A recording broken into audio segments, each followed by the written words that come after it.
Ardei umpluți. Eu îi fac jumătăți pentru că încape mai multă umplutură în ei și mi se par mai frumoși. La 600 de grame de carne tocată de porc adaug 4 linguri de orez pe care le-am fiert 5 minute și le-am lăsat să se umfle. 2 cepe tocate pe care le-am călit la foc mic până s-au înmuiat, am adăugat 2 linguri de bulion și am mai gătit 2 minute. Am condimentat după gustul nostru cu cimbru, mărar, pătrunjel, piper și sare. Întotdeauna când am în casă nuci, adaug și o mână de nuci la umplutura de carne tocată. Am amestecat bine compoziția, am umplut jumătățile de ardei și le-am aranjat în tavă. Am turnat 2 căni de apă și o cană de suc de roșii făcut din 2 linguri de bulion și restul apă.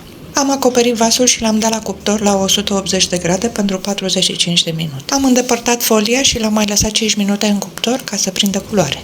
Se servesc simpli sau cu smântână după cum vă place. Vă mulțumesc și vă aștept și data viitoare. Gătiți cu drag!